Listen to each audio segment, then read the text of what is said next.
हाँ भाई, चलो हम पढ़ाई पढ़ते हैं आगे। स्टूडेंट का माया आ जाएगा तो ठीक है। आवाज आ रही है मेरी क्लियर यहाँ पे? ये सुनो।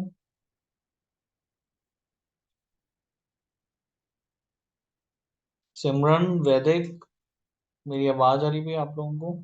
यस सर, आ रही यस है। सर। तो हम यहाँ पे बात कर रहे हैं रूल्स एंड रेगुलेशंस की, जिसमें हम लोगों ने पढ़ा कि भाई रूल्स एंड रेगुलेशंस बनाने की जरूरत क्या है, क्यों बना रहे हैं हम लोग। ठीक है, रूल्स एंड रेगुलेशंस में क्या क्या चीजें आ जाती हैं। एक आपका जो गवर्नमेंट ने, आपका स्टेट ने बनाया हुआ लॉ है, वो आपका आ जाएगा। ठीक है। और एक आपका जो स्टैंडर्ड्स हैं वो आपके आ जाएंगे। एक आपका, इसके अलावा एक और चीज क्या थी आपकी, strict ethical code of conduct की कुछ चीजें आ जाएंगी। ठीक है। उसके अलावा हमने रूल्स एंड रेगुलेशंस में पढ़ना चालू किया कि भाई जो स्टेट ने लॉ बनाया है वो है क्या। जैसे यूके के अंदर कंपनी एक्ट 2006 है, तो उसकी कुछ स्पेसिफिक प्रोविजन हमने यहाँ पे पढ़े। ठीक है भाई, यहाँ तक समझ में आएगी बात? क्लियर है? यस और no? Yes sir. Yes sir. ठीक है, तो अभी हम लोगों को रिजाइनिंग ऑफ ऑडिटर पढ़ना है। देखो, कल हमने पढ़ा था कि भाई ऑडिटर किसको आप ऑडिटर अपॉइंट कर सकते हैं। ठीक है। और ये जो ऑडिटर अपॉइंट होता है, इसको कौन अपॉइंट करता है किसी कंपनी के अंदर, और हमने ये भी देख लिया कि भाई अगर कल को आपको इसको निकालना है तो उसके लिए क्या प्रक्रिया है, उसके लिए क्या प्रोसेस है। ठीक है। तो उसको निकालना है तो क्या है, और अगर वो खुद निकलना चाहता है उसको रेजिग्नेशन बोलते हैं। अगर आप खुद काम नहीं करना चाहते, आप रिजाइन करके जा सकते हो। ठीक है। तो in practice, if the auditor, एक सेकंड ना, तो in practice, if the auditor and management find it difficult to work together, the audit will usually, the auditor will use, अगर ऐसी परिस्थितियां बन जाती कि जहां मैनेजमेंट और ऑडिटर एक दूसरे के साथ प्रैक्टिकली काम नहीं कर पाएंगे, ठीक है, तो ऐसे केसेस में कई बार ऑडिटर्स अपना रेजिग्नेशन दे देते हैं। ठीक है। रेजिग्नेशन आपका रिटर्न, अगर आप रिजाइन करना चाहते हो तो आप कर सकते हैं। रेजिग्नेशन जनरली आपका रिटर्न नोटिस होना चाहिए and a statement of circumstances to the members and regulatory authority. तो सी देखो, किन परिस्थितियों में आप रिजाइन कर रहे हो उसका एक स्टेटमेंट आप मेंबर्स, जो वर्ड इन लोगों ने यूज किया है वो कंपनी के शेयर होल्डर्स के लिए यूज किया है, तो कंपनी के शेयर होल्डर्स यानी जो मेंबर्स हैं, और आपकी रेगुलेटरी अथॉरिटी। आपकी रेगुलेटरी अथॉरिटी कौन है? आपकी कौन पढ़ा रहा है आपको ये सब कुछ? एग्जाम कौन कंडक्ट करा रहा है आपके? एसीसी है। एसीसीए। तो इसका मतलब कि ये स्टेटमेंट ऑफ सर्कमस्टांस आपको एक तो कंपनी के ही मेंबर्स को देना है कि भी किस परिस्थिति में आपको रिजाइन करना पड़ा है, और सिमिलरली यही स्टेटमेंट ऑफ सर्कमस्टांसेस आप अपनी रेगुलेटरी अथॉरिटी को भी फाइल करेंगे। If an auditor is resign or remove from office before the end of their term of office, they must notify the ACCA, that is जो ऊपर उन लोगों ने बात बोल दी। चलिए आगे समझ में यहाँ पे क्लियर है? यहाँ पे यस और नो?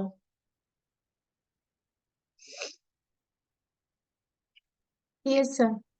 ठीक है, नेक्स्ट हम लोगों को ऑडिटर के पास अब आ जाते हैं भाई, आपको राइट्स क्या क्या दिए गए, आपके पास अधिकार क्या क्या है। एज ऑडिटर जब आप काम करेंगे तो किसी भी कंपनी से रिलेटेड ये सारे अधिकार आपके पास, राइट्स आपके पास होंगे।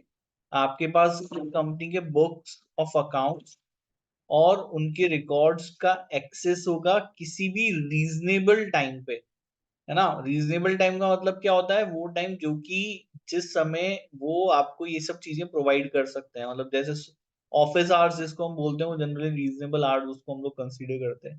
तो ऑफिस कब चालू होता है? जनरली सुबह 9:30 बजे से ऑफिस चालू हो जाते हैं, शाम को 6-7 बजे 8 बजे तक ऑफिस रहते हैं। अब अगर ऑडिटर कहता है रात को 12 बजे मुझे तो books of accounts of available कराओ, मुझे एक्सेस दो उस चीज का, तो ये पॉसिबल नहीं है ना। ये पॉसिबल नहीं है ना भाई। आप जो समय, जिस समय पे सब ऑफिस में काम करते हो उस टाइम पे आप ये चीजें जो है उसका एक्सेस आपको रहेगा। ठीक है भाई, समझ में आई पहली बात यहाँ पे? Yes sir. ठीक है। तो appointment duration of in the during the appointment, अब जब अपॉइंट हो जाएंगे तो उस टाइम पे आपको बुक्स ऑफ अकाउंट्स और रिकॉर्ड्स का कंपनी के वो रीजनेबल टाइम पे एक्सेस रहेगा। इसके अलावा इंफॉर्मेशन और एक्सप्लेनेशन मांग सकते हैं आप, जो भी आपके ऑडिट करने के लिए जरूरी है। तो ऑडिट से संबंधित अगर आपको लग रहा है कि मेरे को पर्टिकुलर इंफॉर्मेशन चाहिए, ठीक है, या कोई एक्सप्लेनेशन चाहिए, तो वो आप मांग सकते हैं। आप नोटिस रिसीव कर सकते हैं two of and attend any general meeting of members of the company। ध्यान से स्टेटमेंट सुन लो। तो आपको ये राइट दिया गया है कि जनरल मीटिंग का नोटिस लेने का, प्राप्त करने का, रिसीव करने का राइट आपको दिया गया है। तो कंपनी जब जनरल मीटिंग करेगी तो यहाँ पे आपको नोटिस सर्व करेगी, मतलब कि मेंबर्स के साथ साथ आपको भी जनरल मीटिंग में बुलाया जाएगा। To be heard at such meetings on matters of concern to the editors. उसके अलावा आपको बोलने का राइट है, उनको सुनना पड़ेगा आपको। अगर आप यहाँ पे कोई भी मैटर अगर आपका कंसर्न है उसको लेकर के, मैटर ऑफ कंसर्न आपका चिंता का अगर विषय है, तो उस मैटर के ऊपर उनको आपको सुनना पड़ेगा। To receive copy of any written resolution of the company. Company को रेजोल्यूशन पास करने जा रही है तो उसका रेजोल्यूशन की कॉपी आपको भी देनी पड़ेगी। आगे भी राइट समझ में क्लियर है यहाँ पे, यस और नो?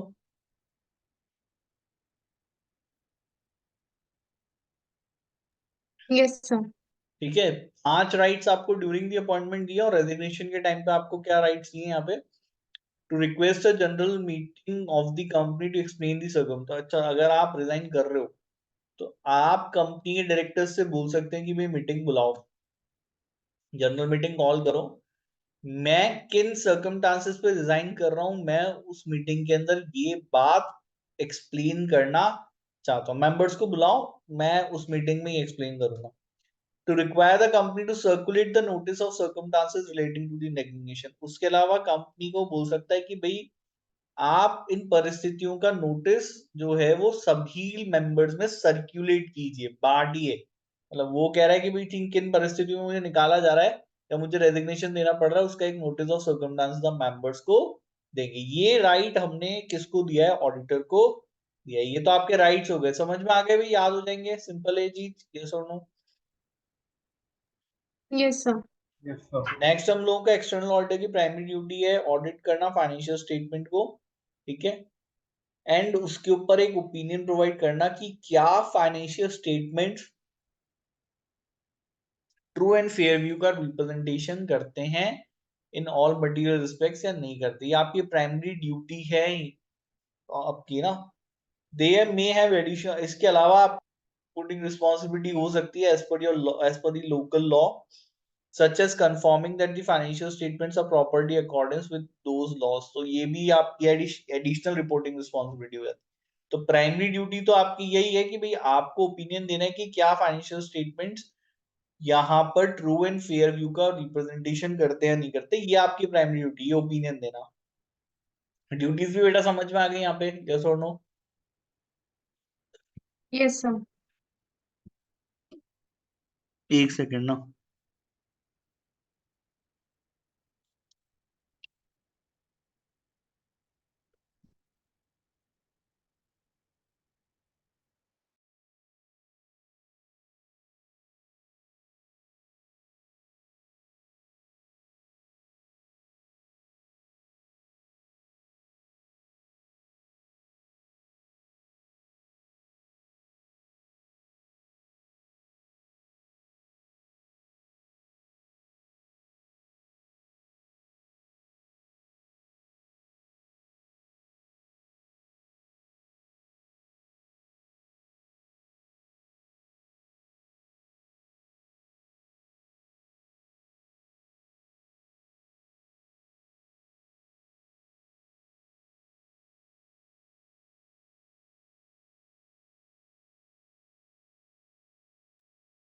हाँ, सॉरी फॉर द इंटरप्शन। अब देखो ये टॉपिक थोड़ा इंपॉर्टेंट है, इंटरनेशनल रेगुलेशन, इसको ध्यान से पढ़ना। यहां से हमें समझ में आएगा कि बेसिकली हम लोगों को जो चीजें पढ़नी है वो पूरा जो स्ट्रक्चर है वो किसने डेवलप किया है, यहाँ से हमको समझ में आएगा ना। इवन अकाउंटिंग के पॉइंट ऑफ व्यू से भी इंपॉर्टेंट है, ठीक है। अब एक ऑर्गेनाइजेशन है जिसको आईफैक कहते हैं, इंटरनेशनल फेडरेशन ऑफ अकाउंटेंट्स। आवाज आ रही है भाई मेरी यहाँ पे क्लियर, यस और नो? Yes sir. ठीक है, तो एक यहाँ पर फेडरेशन है, एक ऑर्गेनाइजेशन है जिसको इंटरनेशनल फेडरेशन ऑफ अकाउंटेंट्स कहते हैं। ये ऑर्गेनाइजेशन इंटरनेशनल ही है, ठीक है। नेशनल और इंटरनेशनल ऑर्गेनाइजेशन में लोकल और इंटरनेशनल फर्क होता है। लोकल पर्टिकुलरली किसी कंट्री को रिप्रेजेंट करती है, किसी कंट्री को रिप्रेजेंट नहीं करती है। ये बहुत सारी कंट्रीज ने मिलकर के यहाँ पर इस ऑर्गेनाइजेशन को सेटअप किया है। बहुत सारी कंट्रीज इस फेडरेशन की मेंबर्स हैं। इंडिया भी है, यूके भी है, यूएस भी है, और भी दूसरी आपकी कंट्रीज हैं जो इस फेडरेशन ऑफ अकाउंटेंट्स की मेंबर है। तो अब समझ में आया तुम लोगों को इंटरनेशनल और लोकल ऑर्गेनाइजेशन में क्या है। एसीसीए इस तरह की ऑर्गेनाइजेशन, एसीसीए यूके की है, वो यूके की लोकल ऑर्गेनाइजेशन हो गई। आईफेक जो है वो इंटरनेशनल ऑर्गेनाइजेशन है, वो पर्टिकुलर किसी देश की छाप उसके ऊपर नहीं लगी हुई है ना। अलग अलग सभी देशों ने, बहुत सारी कंट्रीज ने मिलकर के इसको बनाया हुआ है। ठीक है भाई, समझ में आ गया ये आईफेक क्या है यहाँ पे। Yes, sir. ठीक है, so it is basically an international organisation, federation है। और इसका क्या काम है वो हम पढ़ेंगे। इस फेडरेशन के दो पार्ट्स हैं। ठीक है, इसका काम है आपके स्टैंडर्ड्स बनाना। ठीक है, स्टैंडर्ड्स दो तरीके के बनाती है। एक स्टैंडर्ड आपके अकाउंटिंग को लेकर के, एक स्टैंडर्ड बनाती है ऑडिटिंग को लेकर के। तो आप अभी जो अकाउंटिंग कर रहे हैं, ठीक है, आप देखोगे सर हम अकाउंटिंग करते हैं डबल एंट्री सिस्टम पे। ठीक है, क्या बुक्स हम लोग मेंटेन करते हैं, बैलेंस शीट कैसे बनेगी, किसी पर्टिकुलर आइटम का ट्रीटमेंट क्या होगा, डेप्रिसिएशन कैसे निकलेगा, कौन से मेथड्स होंगे, हर चीज के ऊपर। इवन कोई चीज का रिकॉग्नाइजेशन, आप किसी चीज को रेवेन्यू कब कंसीडर करोगे, उसको कैपिटल कब कंसीडर करोगे, तो वो पूरे के पूरे जो स्टैंडर्ड्स हैं वो किसने बनाए, वो आईफेक के बनाए हुए स्टैंडर्ड है। आया समझ में, आया ना। Yes, sir. और दूसरा, इवन ऑडिटिंग को लेकर के भी, ये ऑडिटर क्या काम करेगा, कैसे काम करेगा, उसके ऑब्जेक्टिव्स क्या होंगे, क्वालिटी कैसे मेंटेन करेगा काम की अपने, ये सब चीजों को लेकर के जो भी स्टैंडर्ड्स बनाए गए ये आईफेक ने ही बनाए। ठीक है, ऑडिटिंग को लेकर के बेटा इसके दो अलग अलग वो हैं। एक इसके अंडर बोर्ड है, आईफेक के अंडर की बात कर रहा हूं मैं, आईफेक के स्ट्रक्चर की बात कर रहा हूँ। तो एक हमारा IESB एक एक सेकेंड सॉरी, आगे चला गया ज्यादा। हम्म तो एक हमारे पास IESBA है, और एक IAASB, that are international auditing and assurance standard board. तो देखो इसके अंदर एक से ज्यादा बोर्ड हैं इसके, इस मतलब ये हम इस आईफेक के स्ट्रक्चर की बात कर रहे हैं। तो एक कोड ऑफ एथिक्स बनाने के लिए बोर्ड है, एक आपके यहाँ पे ऑडिटिंग के स्टैंडर्ड्स बनाने के लिए बोर्ड है, दो अलग अलग बोर्ड है। ठीक है, इस आईएएसबी के अंदर भी, जो ये आईएएसबी है, इसने भी दो तरीके के काम किए हुए हैं। एक इन लोगों ने यहाँ पे इंटरनेशनल स्टैंडर्ड्स ऑडिटिंग के दिए हुए हैं, और एक इंटरनेशनल स्टैंडर्ड्स दिए हुए क्वालिटी मैनेजमेंट। तो एक तो काम करने के लिए, और उस काम की क्वालिटी आप कैसे मेंटेन करेंगे उसके लिए अलग अलग स्टैंडर्ड्स दिए गए हैं। समझ में आया भी यहाँ पे, यस और no.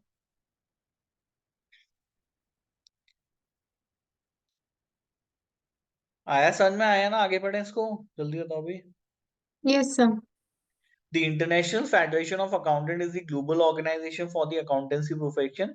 IFAC promote international regulation and of the accountancy provision by ensuring minimum requirements for accountancy qualification, post-qualification experience, guidance on accounting and assurance for accountants around the world. There will be greater public confidence in the profession. तो IFAC की वजह से हमारे profession में जो public confidence है वो बढ़ा है आईफे की वजह से, क्योंकि उसने दुनिया के अंदर एक जैसे ही प्रैक्टिसेस को प्रमोट किया है in the area of accounting and auditing. अब हर कंट्री की अकाउंटिंग ऑडिट अलग हो सकती थी, लेकिन आईफेक्ट ने ये इंश्योर किया कि भी सभी देशों में एक जैसी प्रैक्टिसेस हों, जिससे कि स्टैंडर्डाइजेशन आए, हार्मोनाइजेशन आए। ठीक है, तो ये रोल हमारी आईफेक्ट प्ले कर रही है। आया समझ में हमारा ये बात, यस और नो। Yes, sir. ठीक है, और हमारी जो बुक है वो पूरी की पूरी फोकस्ड है ISA के ऊपर। और ISQM वगैरह ये सब चीजें हमको नहीं पढ़नी है, इंटरनेशनल स्टैंडर्ड्स और ऑडिटिंग ही हम लोगों को पढ़नी है। स्टैंडर्ड्स हैं क्या वो हम पढ़ेंगे। ठीक है, तो आईफेक का एक सब्सिडरी बोर्ड है IASB, और IASB की रिस्पॉन्सिबिलिटी है कि इन स्टैंडर्ड्स को डेवलप करना, प्रमोट करना। करंटली मतलब जब तुम ये बुक पढ़ रहे हो 37 स्टैंडर्ड्स हैं, दो इंटरनेशनल स्टैंडर्ड्स हैं क्वालिटी मैनेजमेंट के ऊपर, 37 इंटरनेशनल स्टैंडर्ड्स हैं ऑडिटिंग के ऊपर। ठीक है, और इनका जो भी जितना भी हमको पढ़ना है, देखो ऑडिट आपकी दो पार्ट्स में डिस्ट्रीब्यूटेड है, एक ऑडिट है, एक एडवांस ऑडिट है। तो एडवांस ऑडिट पढ़ेंगे तो और डिटेल में पढ़ेंगे, बट अभी के लिए 37 पूरे नहीं पढ़ने हैं मतलब ना। तो कुछ हम लोग इसमें से इम्पोर्टेंट जो है ये है, मतलब यही अपने आप में बहुत डीप है वैसे तो। आपको नंबर्स या नाम याद करने की इन स्टैंडर्ड्स की जरूरत नहीं है, लेकिन आपको इनके प्रिंसिपल्स और इनकी रिक्वायरमेंट समझ में आनी चाहिए। अब आईएसए है कि इनकी फीचर्स के बारे में ध्यान दो, ये चीजें जरूरी है समझना। आईएसए प्रोफेशनल गाइडेंस है ऑडिटर को, और ऑडिटर को ये फॉलो करना जरूरी है। मस्ट वर्ड इन लोगों ने यूज किया है ना भाई। when the word is must, it becomes compulsory. It is not optional, it becomes compulsory when the word must has been used here. Yes or no? है ना भाई, हाँ Yes, यार sir. कैसे। तो ये प्रोफेशनल गाइडेंस है, ऑडिटर को ये फॉलो करना जरूरी है ताकि क्वालिटी मेंटेन रहे, कंसिस्टेंसी आपके काम में हो, जो कि क्वालिटी मेंटेन करने के लिए जरूरी होती है। लेकिन इन्होंने यहाँ पर ये भी चीज बताई है कि आईएसए लीगल रिक्वायरमेंट नहीं है। अगर किसी कंट्री का अपना खुद का कानून है उस जगह पे, ठीक है, जो कि आईएसएस के साथ इनकंसिस्टेंट है, मतलब काम करने का तरीका अगर वो कुछ अलग बताता है या प्रोसीजर अलग बताता है, तो आपको आपके कंट्री का लोकल लॉ मानना पड़ेगा, आपको आईएसए तब फॉलो नहीं करना। तो इससे जो एग्जेम्पशन हम लोगों ने दिया वो तब दिया जब लोकल लॉ इनकंसिस्टेंट हो स्टैंडर्ड्स के साथ में, अदरवाइज एज पर स्टैंडर्ड्स काम करना है। फर्क समझ में आ रहा है यहाँ पे भाई, एक्सेप्शन है नहीं, लेकिन तब है जब लोकल लॉज इनकंसिस्टेंट है। आगे समझ में क्लियर है बेटा यहाँ तक, यस और नो? Yes, sir. ठीक है, आईएसएस को फाइनेंशियल स्टेटमेंट की ऑडिट के हिसाब से लिखा गया है, बट अगर आप दूसरी कोई ऑडिट करते हो जहां पे हिस्टोरिकल फाइनेंशियल इंफॉर्मेशन जो है वो इन्वॉल्व है, तो आप इन आईएसएस को यूज में ले सकते हैं। आईएसए को सभी जगह अप्लाई करना पड़ेगा इन एक्सेप्शनल केसेस, जहां पर ऑडिटर को ये लगता है कि आईएसए को छोड़ करके अलग तरीके से काम करना पड़ेगा, जो कि जरूरी है ऑडिट के ओवरऑल एम को अचीव करने के लिए, ठीक है, और वो जस्टिफाई करता हो भाई ये देखो ये मेरा जस्टिफिकेशन है और ये करना जरूरी था, आईएसए के अंदर जो भी चीजें गिवन थी उससे ये काम नहीं होता, उससे उस तरीके से उससे हमारा पर्पस अचीव नहीं होता, तो आप उसको डिपार्ट कर सकते हो, अदरवाइज आप नहीं करेंगे। आगे समझ में क्लियर है यहाँ पे, यस और नो? Yes, sir. ठीक है, आईएसएस में आपके बेसिक प्रिंसिपल्स हैं, रिक्वायरमेंट्स हैं, और दूसरा एक्सप्लेनेटरी मटेरियल है जो ऑडिटर को मदद करता है कैसे इन रिक्वायरमेंट्स को पूरा करना। उन्होंने सिर्फ रिक्वायरमेंट्स और प्रिंसिपल्स देकर के नहीं छोड़ा हुआ है, टाइम टाइम पे आपकी जो आईफैक है वो टाइम टाइम पे इन इसके लिए फॉलो करने के लिए भाई, क्योंकि देखो जो लैंग्वेज है वो काफी प्रोफेशनल लैंग्वेज होती है, तो कई बार उसकी अंडरस्टैंडिंग हमको प्रॉपर नहीं हो, ये समझ में नहीं आता क्या करना है, तो वो explanatory material time to time यहाँ पे इशू करते रहते हैं, जिनको आप पढ़ के समझ सकते हैं कि हमको करना क्या है एग्जैक्टली। ठीक है भाई, समझ में आ गई बात यहाँ तक, यस और नो?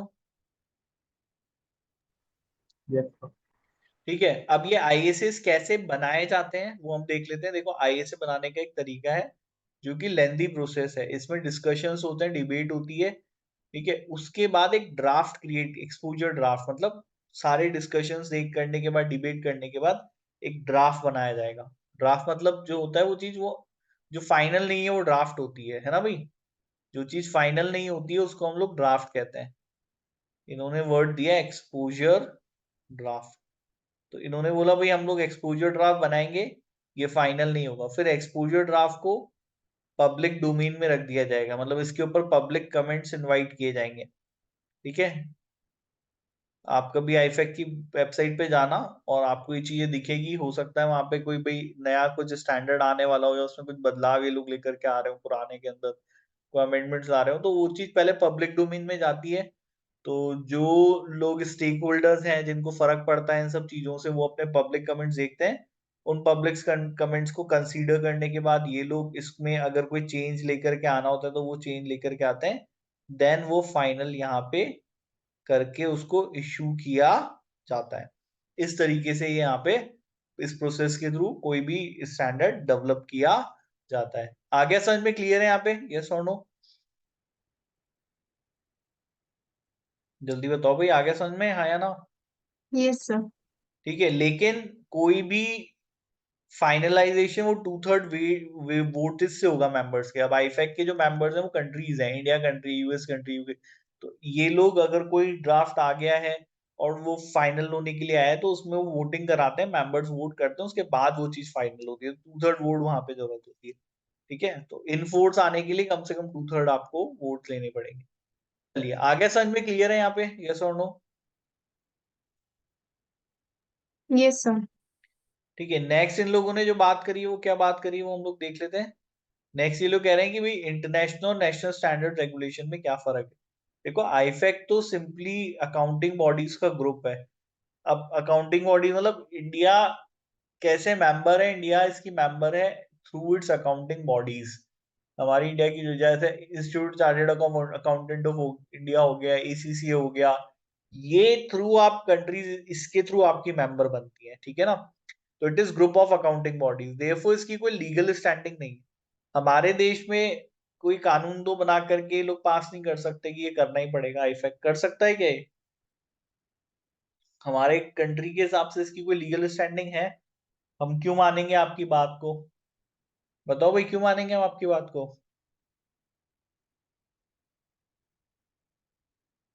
नहीं मानेंगे ना वैदिक? मानेंगे नहीं मानेंगे इनकी बात को हम यहाँ पे?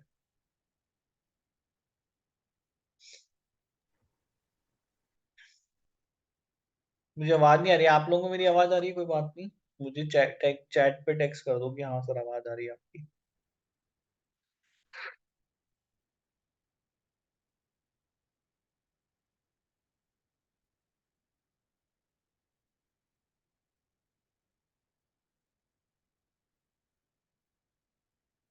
जल्दी बताओ भाई, आवाज आ रही नहीं आ रही? आ रही है। ठीक है। तो अब यहाँ पर आपके इंटरनेशनल नेशनल स्टैंडर्ड्स में क्या है, तो देखो लीगल स्टैंडिंग नेशन के हिसाब से इनकी कुछ नहीं होती है। ठीक है, हमारी कंट्री में क्या स्टैंडर्ड होगा क्या नहीं होगा, अनलेस एंड उस पे कोई लॉ फ्रेम नहीं कर दिया जाता, कोई कानून नहीं बना दिया था, तब तक हमारे यहाँ पे ऑडिटर्स कोई बाउंड नहीं है इसको काम करने के लिए, इस तरीके से काम को। अब institute of chartered accountants of India जैसे मेंबर है या एसीसीएस की मेंबर है, तो वो हमारी सरकारों को गाइडेंस प्रोवाइड करती है। फिर सरकार को समझ नहीं है कैसे होगा ये काम ना, क्या स्टैंडर्ड होगा क्या होगा, एक्सपर्टीज तो आप की ही रहेगी। तो गवर्नमेंट में जो कोई भी नेता हो कुछ भी हो, तो दे डू नॉट अंडरस्टैंड कि भाई किस तरीके, एक्सपर्ट आप हो ना, दे आर नॉट एक्सपर्ट। ठीक है, डिसीजन मेकिंग उनकी है, वो एक्सपर्ट है, आप एक्सपर्ट हो, कौन एक्सपर्ट है इन चीजों को लेकर के? जल्दी बताओ, कौन है एक्सपर्ट, कौन है? ऑडिटर। है ना, ऑडिटर तो एक्सपर्ट है, मतलब आपकी ऑडिटिंग, आपकी जो बॉडीज हैं वो एक्सपर्ट है इन चीजों को लेकर के। तो जैसे इंडिया में भी अगर अकाउंटिंग के प्रोफेशन को लेकर के, ऑडिटिंग के प्रोफेशन को लेकर के कोई डिसीजन लेना होगा, तो institute of chartered accountant of India एक मेजर रोल प्ले, एडवाइजर का रोल प्ले करेगी। वो हमारी सरकार को एडवाइस करेगी कि भाई ये आप कानून बना रहे हो, इसके अंदर ये ऐसा होना चाहिए, आप ऑडिटिंग ऐसे करने के लिए रूल्स बनाइए, आप अकाउंटिंग ऐसे करने के लिए रूल्स बनाए। तो एडवाइजरी रोल आप प्ले करते हो, है ना, इन डिसीजंस में जहाँ पे पॉलिसी बनाई जा रही है, लॉ बनाया जा रहा है। लेकिन अब लॉ बनेगा, ठीक है, तो आप अपने हिसाब से, आपकी कंट्री के अंदर कानून बनेगा तो वो कानून मानना पड़ेगा, है ना? कानून मानना पड़ेगा, नहीं मानना पड़ेगा? लॉ तो मानना ही पड़ेगा भी, कानून वन सब लॉ हैज बीन फ्रेम्ड, वो मानना ही पड़ेगा। जल्दी बताओ। Yes, sir. वो मानना पड़ेगा आपको, ठीक है ना? तो अब होता क्या है कि देखो, ये समझिए इस चीज को ऐसे कि भाई जो हमारे नेशनल स्टैंडर्ड सेटर्स हैं, जो हमारी कंट्री में नेशनल बनाते हैं, वो अपने अपने ऑडिटिंग स्टैंडर्ड डेवलप कर सकते हैं, एथिकल स्टैंडर्ड्स में कोई दिक्कत नहीं है, या फिर वो इनको अडॉप्ट कर सकते हैं। ठीक है भाई, क्योंकि देखो आईएसए जो आप आईफैक है उसने बहुत सब चीजों को बहुत डिटेल में सोच समझ करके यहाँ पे और जो है ये डेवलप किए होंगे, उनको तो सब चीजें पता है, वो एक्सपर्ट्स हैं, उनको पता है ये सब काम कैसे होता है, तो उन्होंने इनको डेवलप किया है। तो कोई कंट्री अगर आप एक एज अ मेंबर अगर आप इसको यूज करना चाहते हो तो उन्हें कोई दिक्कत नहीं है, और वो चाहते हैं कि आप इनको यूज करें, और प्रैक्टिकली देखोगे तो हो भी ऐसा ही है। इवन आप अगर सीए की पढ़ाई कर रहे हो तो ऑडिट जो पढ़ोगे वो हमारे स्टैंडर्ड्स जो पढ़ेंगे वो यही इंटरनेशनल स्टैंडर्ड्स पढ़ेंगे, इन्हीं को ही अडॉप्ट किया गया है आफ्टर सुटेबली अडेप्टेड। अगर हमारे को हमारी कंट्री की जरूरत के हिसाब से लगता है कि कुछ यहाँ पे बदलाव करना जरूरी है, कुछ अमेंडमेंट करना जरूरी है, वो आप कर सकते हैं। ठीक है भाई, समझ में आई बात यहाँ तक, यस और नो? Yes, sir. ठीक है, मैं adopt and implement ISA possibly after modifying them to suit the national, तो देश की जरूरत को समझते हुए आप उनको जो है वो मॉडिफाई कर सकते हो। चलिए, in the event of conflict, लेकिन अगर दोनों ही सेट ऑफ गाइडेंस में अगर किसी भी तरीके का कोई कॉन्फ्लिक्ट है तो हमेशा ये चीज ध्यान रखना कि लोकल रेगुलेशन ही प्रिवेल करता है, आपके देश का कानून ही प्रिवेल करेगा, लॉ ही प्रिवेल करेगा, वहां इंटरनेशनल स्टैंडर्ड्स प्रिवेल नहीं करते। आगे भी समझ में क्लियर है यहाँ पे, यस और नो?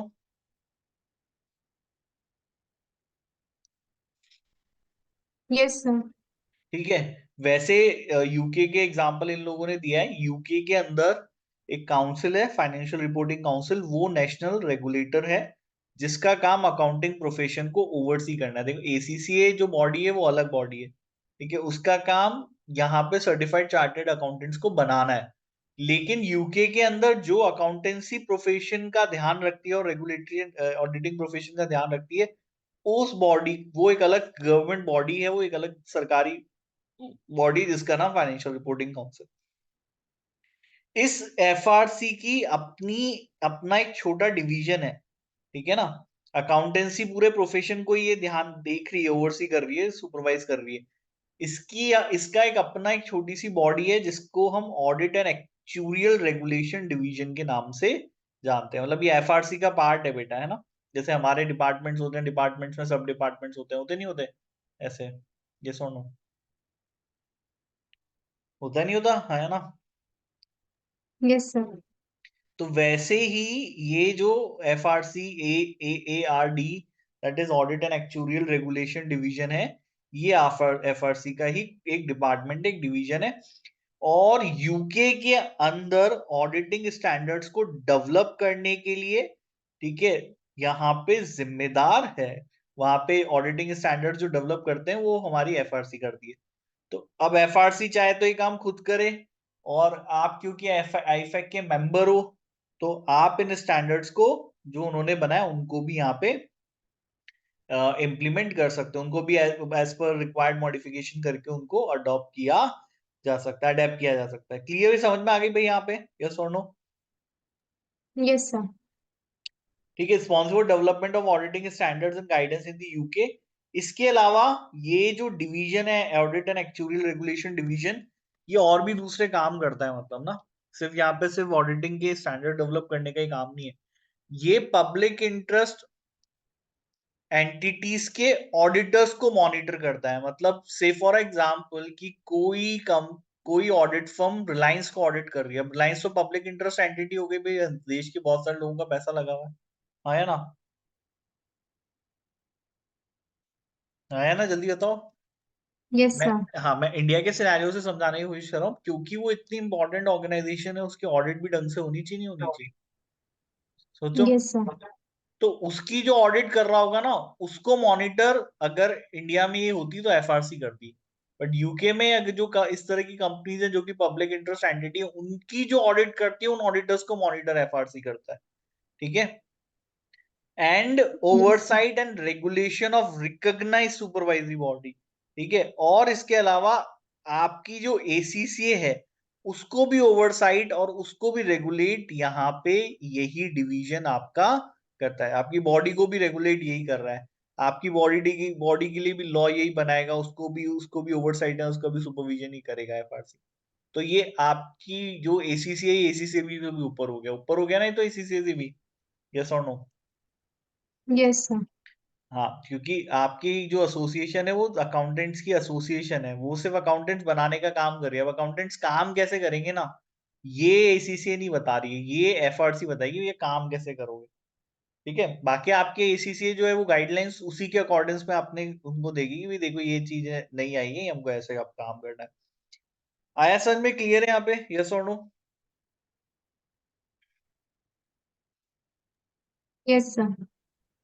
ठीक है, बाकी FRC ने बहुत सारे काम किए हुए हैं यूके के अंदर, आपके खुद के ऑडिटिंग स्टैंडर्ड्स इन लोगों ने यहाँ पे इशू किए हुए हैं, ठीक है। एथिकल स्टैंडर्ड्स बनाए गए, ठीक है। The auditor charter also develop its own ethical, अपने खुद के एथिकल स्टैंडर्ड्स बनाए हुए हैं, ठीक है। And the safeguards within the standard either the same or those required by IESBA or more comprehensive, for example a partner rotation rule in the UK are more stringent than those. तो वैसे तो IASB है ethical standards के लिए एक अलग board है, आईफेक के अंडर है, तो उन्होंने जो बनाया वो तो बनाया ही है, ठीक है वो सब चीजें, लेकिन उससे ज्यादा स्ट्रिंजेंट, स्ट्रिंजेंट मतलब स्ट्रिक्ट रूल्स यूके के अंदर इसने आईफेक ने बना, सॉरी ये FRC सॉरी रिपोर्टिंग काउंसिल ने आपके बना रखे हैं। वो आप कर सकते हो, कोई दिक्कत नहीं है। बेसिक चीज आपको आईफेक्ट से मिल जाएगी। अब उसमें आपको ज्यादा स्ट्रिक्ट करना है या उसको रिलैक्स करना है, वो आप अपनी कंट्री के हिसाब से देख के कर सकते हो, कर सकते हैं हमारे हिसाब से, है ना। हमें लगता है कि नहीं ये चीज ऐसे नहीं यार, इसको थोड़ा स्ट्रिक्ट करना पड़ेगा, तो आप उसको स्ट्रिक्ट कर दीजिए। आपको लग रहा है कि नहीं नहीं ये तो IASB में बहुत ऑलरेडी बहुत स्ट्रिक्ट है, हमारे देश में जरूरत नहीं है, तो आप उसको रिलैक्स कर दीजिए उसकी कंडीशंस को, है ना। यस और नो। Yes, sir. आगे समझ में क्लियर है, वैदिक समझ में आ गई बात यहाँ तक, यस और नो। Yes sir. ठीक है, तो ये इन लोगों ने यहाँ पे इस तरीके से बताया है। अब एक और बॉडी के बारे में इन लोगों ने डिस्कशन किया है, AQR। ठीक है, team monitors the quality of work perform by the audit firms that performs audit of public interest entity in the UK. The AQR performs inspection of audit files to ensure firms are following the requirements of the ethical standard auditing and quality management inspection reports are able to view। अब FRC को अगर आप समझोगे, ठीक है, तो एक body हमने इसके अंडर पढ़ी है, वो क्या नाम है उसका, ऑडिट एंड एक्चुअरियल डिवीजन। यहाँ पे ऑडिट एंड एक्चुअरियल डिवीजन, एक इसका ये डिवीजन है। इसके बाद एक और बॉडी है, इसका नाम है AQR, that is audit quality review team. ठीक है, तो ये AQR क्या कर रही है, ये क्या कर रही है, ये ऑडिटर्स को पकड़ती है। कौन से ऑडिटर्स को, जो ऑडिटर्स यूके के अंदर पब्लिक इंटरेस्ट, एक सेकेंड, पब्लिक एंटिटीज, ऐसी एंटिटीज जो कि पब्लिक एंटिटीज है, पब्लिक इंटरेस्ट एंटिटीज कुछ भी बोल लो, ऐसी एंटिटीज के ऑडिटर्स को ये क्या करती है, यहाँ पे ऑडिट करती है। उनकी ऑडिट, उन्होंने जो काम किया है ना, जो उन्होंने ऑडिटर काम किया है, तो AQR टीम इनको रिव्यू करेगी, बेसिकली इनके काम को रिव्यू करेगी कि इन्होंने जो काम किया है पब्लिक इंटरेस्ट एंटिटीज में, वो काम किस क्वालिटी का किया है। आगे भाई समझ में, यहाँ पे क्लियर है, यस और नो ये चीज।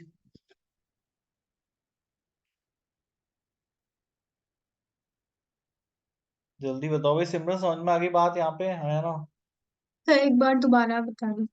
हाँ दोबारा बताया तो भाई, FRC के अंडर दो बॉडीज हैं, एक तो आपकी जो स्टैंडर्ड बनाने वाली बॉडी है, एक आपकी ऑडिट क्वालिटी रिव्यू टीम है। इसका काम क्या है, जो एंटिटीज पब्लिक इंटरेस्ट एंटिटीज होती हैं, पब्लिक इंटरेस्ट एंटिटीज वो होती हैं जो बड़ी कंपनीज होती हैं, जिसमें पब्लिक का पैसा बहुत ज्यादा इन्वॉल्व होता है, तो ऐसी एंटिटीज जो होती हैं उनकी ऑडिट जो करी जाती है, वो कोई ना कोई ऑडिटर तो कर ही रहा होगा ना ऑडिट यहाँ पे, यस और नो। Yes sir. ठीक है, तो जिसने ये ऑडिट करी है, इसकी ऑडिट को यहाँ पे रिव्यू करेंगे ये लोग। क्या करेंगे, इसकी ऑडिट को रिव्यू करेंगे कि भाई इसने काम कैसा किया। रिव्यू कैसे होगा, जनरली ऑडिटर काम करेगा तो डॉक्यूमेंट्स क्रिएट होंगे, यहाँ पे फाइल्स होंगी, डॉक्यूमेंट्स होंगे, इन चीजों को मांगेंगे, रिव्यू करेंगे। Inspection of audit firms to ensure that the firms are following the requirements of the ethical standard, auditing standards and quality management standard. तो ये जो ऑडिटर है, क्या ये क्वालिटी मैनेजमेंट स्टैंडर्ड फॉलो कर रहा है, नहीं कर रहा, क्या ये एथिकल स्टैंडर्ड फॉलो ही नहीं कर रहा है, कर रहा है नहीं कर रहा, क्या ये ऑडिटिंग स्टैंडर्ड्स फॉलो नहीं कर रहा, क्या ये क्वालिटी मैनेजमेंट स्टैंडर्ड, तो इन सभी स्टैंडर्ड्स को इस ऑडिटर ने फॉलो किया है नहीं किया, इस चीज को ये AQR टीम क्या करेगी, रिव्यू करेगी। आगे समझ में क्लियर है बेटा यहाँ पे, ये सुनो। Yes sir. ये जो रिव्यू किया जाएगा, इसकी इंस्पेक्शन रिपोर्ट आपको FRC की वेबसाइट पे मिल सकती है। आया समझ में, क्लियर है यहाँ पे, यस और नो। Yes sir. ठीक है, अब देखो ये इन्होंने एक चीज बोली है कि आने वाले समय में यूके के अंदर एफआरसी को खत्म कर दिया। मतलब ये जो सरकारी विभाग है एफआरसी, ये गवर्नमेंट का ही डिपार्टमेंट है बेसिकली, इसको ये लोग खत्म करके एक नई बॉडी बना रहे ARGA के नाम से। ठीक है, auditing report and governance authority, ये एक अलग से यूके के अंदर अथॉरिटी डेवलप करी जा रही है। तो हो सकता है कि उन्होंने बोला है जब आप ये पढ़ रहे हो तो ARG ये बन भी गई हो आज की डेट में। तो ये इन्होंने यहाँ पे बोला है, क्यों बना रहे हैं उसका रीजन है क्योंकि इनको अब ऐसा लग रहा है कि हमारे देश में एफआरसी अपना काम अच्छे से नहीं कर रही है। वैसे गवर्नमेंट्स के साथ होता ही है, जिन लोगों को रेगुलेट करने के लिए बनाते हो उन्हीं लोगों के साथ मिल जाते हैं, ऐसा ही होता है, हाँ या ना? यस और नो? Yes sir. एक सेकंड।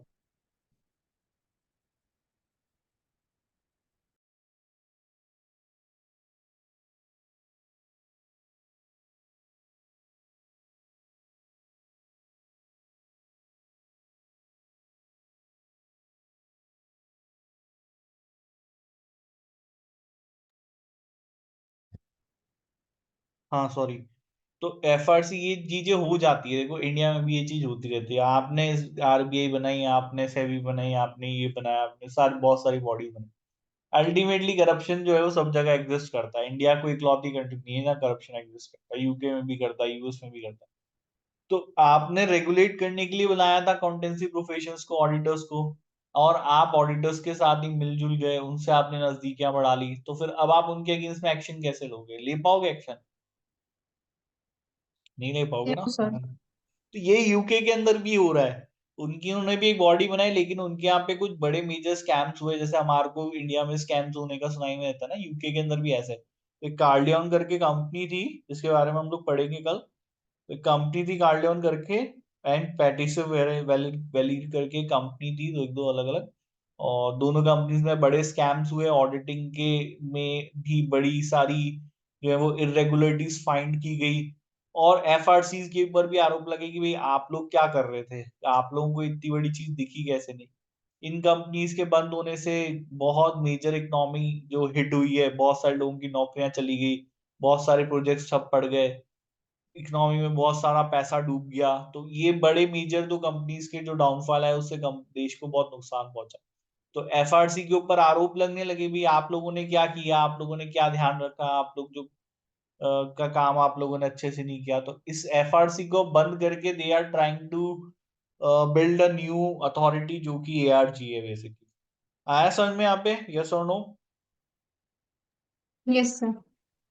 और ये माना जा रहा है कि भाई यूके के अंदर जो ये ARG बॉडी बन जाएगी, ये ज्यादा प्रोएक्टिव होगी ऐसी कंपनीज के अगेंस्ट में एक्शन लेने की। ठीक है भाई, समझ में आ गया सिमरन यहाँ तक? यस और नो? Yes sir. चलो, यहाँ तक आज पढ़ लिया, कल इसको आगे कंटिन्यू करेंगे। कल हम पढ़ेंगे प्रोफेशनल बॉडीज का रोल क्या है आपके उसमें, रूल्स एंड रेगुलेशंस बनाने में, ACCA हो गया और दूसरी ऑर्गेनाइजेशन। ठीक है, कल इसको आगे कंटिन्यू करते हैं। कोई डाउट है यहाँ पे सिमरन तो बताओ। No sir. आ रहा है समझ में पढ़ा रहा हूँ जो मैं? Yes sir. चलिए ठीक है, कल आप इसका रिवीजन कर लेना घर पे आराम से, फिर कोई डाउट हो तो पूछना। ठीक है सिमरन, क्लास खत्म करें? Okay sir. Bye, good night. Thank you sir.